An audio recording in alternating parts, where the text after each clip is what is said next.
Bismillahirrahmanirrahim. Assalamualaikum warahmatullahi wabarakatuh. Alhamdulillah, salatu wassalamu ala rasulillah wa ala alihi wa sahbihi aman wala mabatullah batalibat. KMI kelas 10 yang dimuliakan Allah Ta'ala. Kita sekarang sampai di halaman 122. Langsung saja kita bahas. Qala al-muallifu rahimahullah ta'ala al-aslu thalith. Pondasi yang ketiga dari tiga pondasi utama ya. Setelah kita mengenal apa?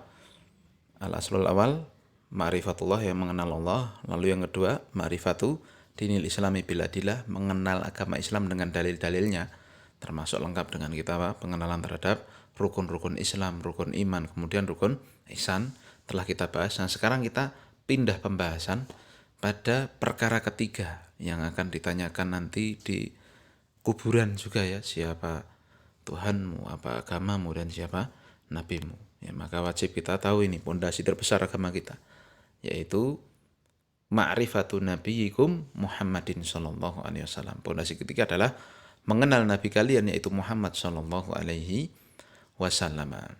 Wa huwa Muhammad ibn Abdullah ibn Abdul Muttalib ibn Hashim, wa Hashimun min Quraisy wa Quraisyun minal Arabi wal Arabu min dzurriyyati Ismail ibn Ibrahim al-Khalil alaihi wa ala nabiyyina afdhalus salati wassalam ya. Mengenal Nabi Muhammad, yaitu Nabi Muhammad, lihat ini nasabnya Nabi Muhammad bin Abdullah ibni Abdul Muttalib ibni Hashim, dan Hashim dari Bani suku Quraisy, dan suku Quraisy dari bangsa Arab, wal Arab, dan bangsa Arab merupakan anak cucu dzurriyah, keturunan Nabi Ismail. Nah, Nabi Ismail itu anaknya Nabi Ibrahim, nyambung ya, Masya Allah. Oleh sebab itu Nabi Ibrahim ini dikatakan Abul Anbiya, bapaknya para nabi ya, dan nasabnya nabi sampai ke Nabi Ibrahim ini, alaihi wa ala nabiyina afdhalus salati wassalam, kepada Nabi Muhammad ya, dan kepada beliau Nabi Ibrahim ya, dan nabi kita Nabi Muhammad sallallahu alaihi wasallam sebaik-baik salawat dan salam. Kita baca penjelasan dari Syekh Utsaimin mengenal nabi kita. Minal usuli thalathati allati yajibu alal insani ma'rifatuha, termasuk di antara tiga pondasi yang wajib setiap manusia mengenalnya. Wahiyya ma'rifatul abdi rabbahu wa dinahu wa nabiyahu, mengenal seorang hamba itu mengenal Tuhannya, mengenal agamanya, dan mengenal nabinya. Wa qad sabaqal kalamu ala ma'rifatil abdi rabbihi wa dinihi, dan telah berlalu pembahasan bahwa kita telah membahas pengenalan seorang hamba terhadap Tuhannya dan agamanya. Wa amma ma'rifatun nabi sallallahu alaihi wasallam fayatadammanu khamsata umurin. Adapun mengenal nabi, fatatadammanu, maka mengandung 5 perkara. Al-awwal ya, perkara pertama yang harus kita ketahui kalau kita mau ngaku kenal nabi, ma'rifatuhu nasaban, mengenal nasabnya nabi. Fahuwa asyrafun nasi nasaban, dan nabi adalah manusia yang terbaik nasabnya. Fahuwa hashimiyun quraisyiyun, beliau adalah dari keturunannya Hashim, dari Quraisy, Bani Quraisy ya, dari suku Quraisy. Arabiyun, orang Arab. Fahuwa Muhammad ibn Abdullah ibn Abdul Muttalib ibn Hashim ila akhiri maqalahu Syekh rahimahullah, yaitu ini dihafalkan, Muhammad bin Abdullah bin Abdul Muttalib bin Hashim wa Hashim bin Quraisy, sampai akhir ini dihafalkan. Ini adalah nasab nabi, paham? Kalau aku kenal nabi harus tahu nasab nabi. Lalu yang kedua, ma'rifatu sinnihi wa makani wiladatihi wa mahajirihi ya. Kita harus tahu umur beliau, tempat kelahiran beliau, dan juga tempat hijrah beliau. Wa qad bayyana Syekh ya biqaulihi, dan nanti dijelaskan ya oleh Syekh dengan perkataan beliau ini sekarang. Walahu minal umri thalathun wa sittuna sanatan. Umurnya Nabi itu berapa? 63 tahun. Minha arba'una qabla nubuwah. Di antara 63 itu 40 tahun sebelum menjadi nabi. Wa thalathun wa ishruna nabiyan wa rasulan, dan 23 tahun menjadi nabi, menjadi rasul. Nubi'a bi Iqra ya, beliau diangkat menjadi nabi dengan Iqra dengan surut turunnya ayat pertama dari surat Al-Alaq, Iqra. Wa ursila bil muddathir, dan beliau diangkat menjadi rasul dengan turunnya surat Al-Muddathir. Wa baladuhu Makkah. Nah, negeri kelahiran beliau adalah Makkah. Wa hajara ilal Madinah, dan beliau hijrahnya, tempat hijrahnya adalah kota Madinah.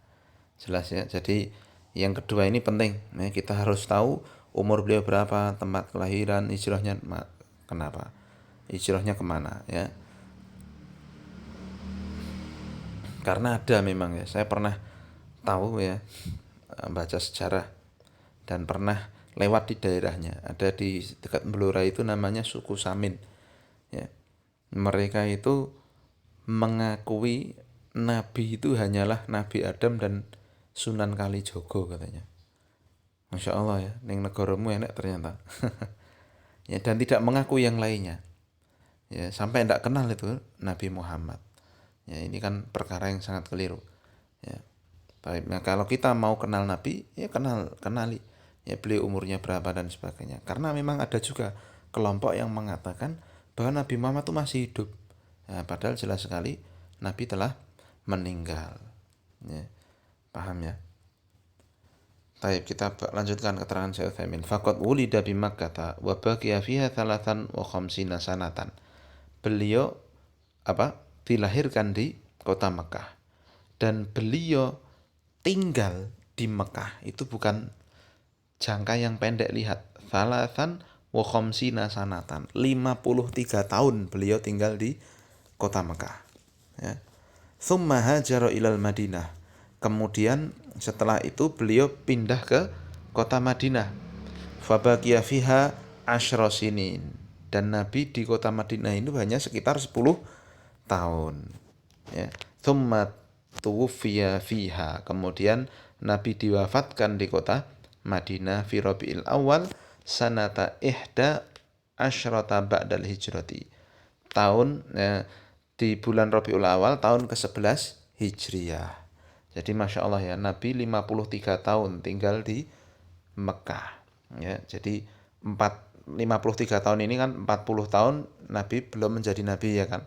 13 tahun berarti Nabi menjadi Nabi di kota Mekah ini. Ya, beliau 13 tahun ini mendakwahkan Tauhid. Lalu setelah itu ya terjadilah ya pengusiran, beliau mau dibunuh dan sebagainya. Akhirnya beliau hijrah ke kota Madinah. Di kota Madinah beliau hanya tinggal selama 10 tahun. Jadi 53 tahun 10 kan 63 tahun ya kan. Masya Allah, dan beliau akhirnya diwafatkan di kota Madinah. Ya, dikubur ya di rumahnya Aisyah radhiyallahu taala anha. Paham ya? Kemudian yang ketiga, kalau kita mengaku mengenal Nabi, kita harus tahu ma'rifatu. Sebentar kok berubah ini tulisan. Taib. Ma'rifatu hayatihi nabawiyati. Ma'rifatu hayatin nabawiyati. Ya, mengenal kehidupan kenabian beliau. Wahiyya thalathun wa ishruna sanatan. Ya, yaitu 23 tahun. Ya. 13 di Mekah, 10 di Madinah ini. Ya. Faqad auha ilaihi, ya, atau dibaca faqad uhiya ilaihi walahu arba'una sanatan kama qala ahadu syu'ara'ihi. Dan beliau diberi wahyu ketika beliau mulai masuk umur 40 tahun, sebagaimana salah seorang penyair Nabi mengatakan, wa atat alaihi arba'una fa asyraqat syamsun nubuwati minhu fi Ramadan. Dan ketika telah datang usia 40 tahun pada beliau, ya, terbitlah syams, ya, cahaya kenabian darinya di bulan Ramadan. Masya Allah ya. Jadi Nabi ya di usia 40 tahun mendapatkan wahyu. Jelas ya. Lalu perkara keempat yang harus kita ketahui ketika kita ngaku kenal Nabi, bimadza kana nabiyan wa rasulan. Dengan apa Nabi itu diangkat sebagai nabi dan diangkat sebagai rasul. Faqad kana nabiyyan hina nazal alaihi qaulullah ta'ala. Dan sungguh Nabi menjadi nabi ketika Allah menurunkan kepada beliau firman-Nya, Iqra bismi rabbikal ladzi khalaq, khalaqal insana min 'alaq, Iqra wa rabbukal akram alladzi 'allama bil qalam 'allamal insana ma lam ya'lam. Ya. Ketika turun ayat ini, Nabi diangkat oleh Allah menjadi Nabi. Thumma kana rasulan hina nazala alaihi qauluhu ta'ala ya ayyuhal muddathir kum fa'andir wa rabbaka fakabbir wa thiyabaka fatahhir war rujza fahjur wa la tamnun tastakthir wa li rabbika fasbir. Dan Nabi diangkat menjadi rasul ketika Allah turunkan surat Al-Muddathir ini. Ya, 1 sampai 7. Ya, faqama wa fa'andara wa qama bi amrillahi azza wa jalla. Maka Nabi bangkit memperingatkan kaumnya dan Nabi menegakkan perintah-perintah Allah Subhanahu wa taala. Loh, emang beda antara Nabi dan Rasul. Nah, ini dijelaskan Syekh Utsaimin di sini. Kenapa kok di atas itu Nabi diangkat menjadi Nabi dengan surat Iqra, ya kan? Surat Al-Alaq. Kok dirasulkan dengan surat Al-Muddathir. Nah, ini bedanya dijelaskan Syekh Utsaimin di sini. Wal farqu bainar rasuli wan nabiyyi kama yaqulu ahlul ilmi. Ya, perbedaan ini penting sekali nih, kasih garis bawah. Sebagaimana dikatakan ahli ilmu, annan nabiyya, dikatakan para ulama ya, annan nabiyya huwa man uhiya ilaihi bi syar'in wa lam yu'mar bi tablighihi.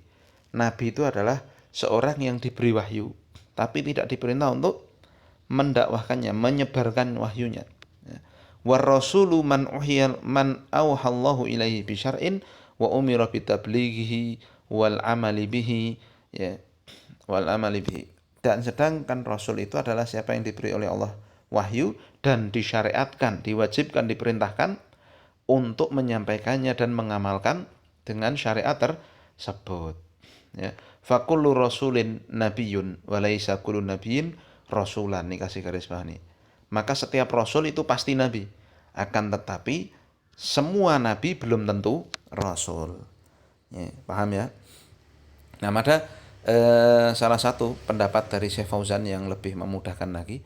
Jadi nabi itu ya diberi wahyu, tetapi wahyunya itu tidak dijadikan syariat. Ya. Makanya tidak diminta untuk mendakwahkan wahyunya itu sendiri begitu. Ya. Akan tetapi Rasul itu diberi wahyu dengan syariat.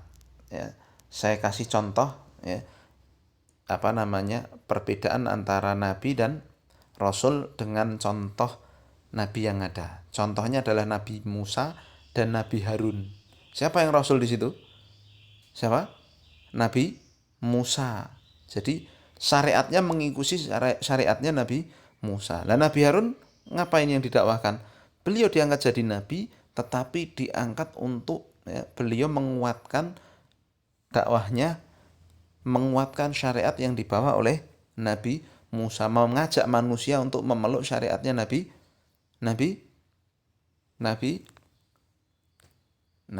siapa? Musa alaihi salatu wassalam. Dipahami ya? Biar tidak ngantuk. Ya. Baik, jelas ya. Contoh lagi Nabi Ibrahim dan Nabi Lut. Ya. Siapa rasulnya? Nabi Ibrahim.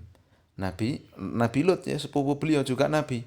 Tetapi syariatnya mengikuti syariatnya Nabi Ibrahim. Tata cara ibadahnya dan sebagainya itu ngikutin Nabi Ibrahim. Paham?